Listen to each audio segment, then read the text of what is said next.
वैसे अगर देखा जाए तो इंडियंस को 1947 में आज़ादी मिल गई थी। शायद उस आज़ादी का फ़ायदा कुछ एक लोग ही उठा पाए और मोस्ट ऑफ द इंडियंस आज भी गुलामी करना पसंद करते हैं। भला मैं ऐसा क्यों कह रहा हूँ? क्या आप आज भी गुलाम बने हुए हैं या नहीं? चलिए इस बात को आज जानते हैं।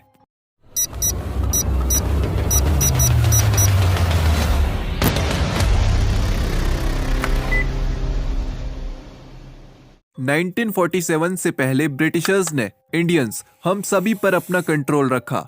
हम कहना यहाँ गलत है क्योंकि हम तो उस समय पैदा भी नहीं हुए थे। वो सारी यातनाएं और वो गुलामी तो आपके ग्रैंडफादर ग्रेट ग्रैंडफादर ने एक्सपीरियंस की होगी या उससे पहले के आपके पूर्वजों ने अनुभव की होगी।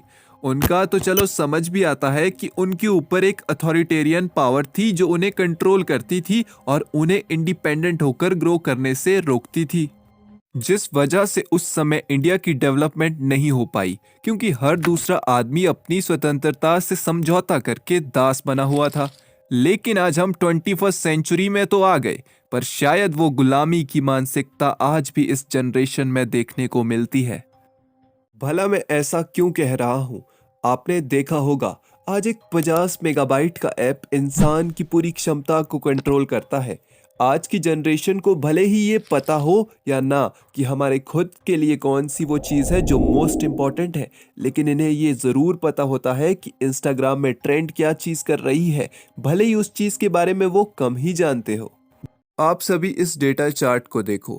पूरे वर्ल्ड में सबसे ज़्यादा इंस्टाग्राम यूज़र्स इंडिया से है। इसके अलावा यूट्यूब पर भी सबसे ज़्यादा यूज़र्स इंडिया से ही है। लेकिन ये सब चीज़ें क्या डिपिक्ट कर रही है? क्या इंस्टाग्राम या यूट्यूब पर होना गलत बात है? नहीं, इन प्लेटफॉर्म्स पर होना गलत बात नहीं है। लेकिन जब ये प्लेटफॉर्म्स आपके डिसीजंस लेने लग जाए तब आप इनके स्लेव बन जाते हो और वॉशरूम में भी बिना फ़ोन के नहीं जाते हो।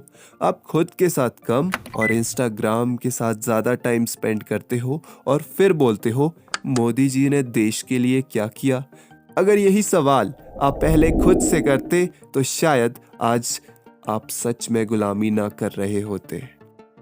आप इस मेटा स्टडी को देखो जिसमें 77% इंडियंस रील्स देखने के बाद कोई प्रोडक्ट या सर्विस खरीद लेते हैं। आप देखो, मैं मोस्ट ऑफ द इंडियंस को स्लेव ऐसे ही नहीं बोल रहा हूँ। उनको ये भी नहीं पता है कि उन्हें किस चीज़ की सबसे ज़्यादा ज़रूरत है। बस 2-3 रील्स देखने के बाद आप डिसाइड कर लेते हो कि ये चीज़ मुझे लेनी चाहिए। क्यों लेनी चाहिए वो मुझे पता नहीं, पर ट्रेंडिंग पर है और रील्स में उसने पहनी हुई है इसलिए मुझे परचेज करनी है। और इसके बाद भी आप बोलते हो कि आप स्लेव नहीं हो। जब 2020 में इंस्टाग्राम रील्स इंट्रोड्यूस हुई थी तो उस समय इंस्टाग्राम के डाउनलोड्स में 11% की हाइप देखी गई और वहीं रील्स आने के बाद इंडियंस के एवरेज टाइम में जो कि वो इंस्टाग्राम में स्पेंड करते थे उसमें 3.5% इंक्रीज देखा गया।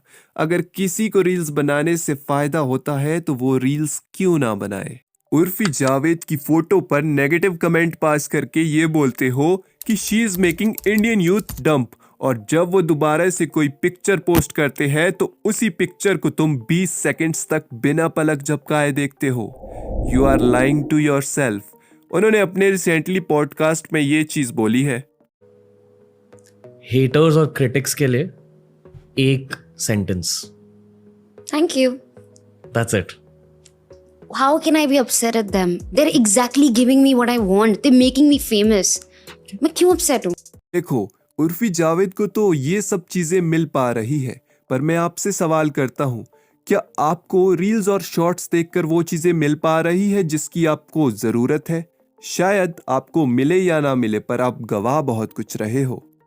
अगर ऐसे ही इंडिया का यूथ एक 50 MB के ऐप से कंट्रोल होता है तो आने वाले 50 साल भी कम पड़ जाएंगे इंडिया को विश्व गुरु बनाने के लिए। अगर आप इस स्लेवरी से बाहर आना चाहते हो तो इसका सॉल्यूशन किसी थ्योरम या बुक में नहीं मिलेगा। आप खुद के साथ ज़्यादा और क्वालिटी टाइम स्पेंड करो, सॉल्यूशन अपने आप आपके पास आएगा। अब आप बोलोगे कि क्वालिटी टाइम कैसे स्पेंड करें? तो सिंपल है, अपने आप से क्वेश्चन करना सीखो और हो सकता है शुरू के दिनों में जवाब ना मिले, लेकिन क्वेश्चन करना मत छोड़ना। स्टार्टिंग डिफिकल्ट हो सकती है, उसके बाद तो आप फ्लो के साथ चलोगे।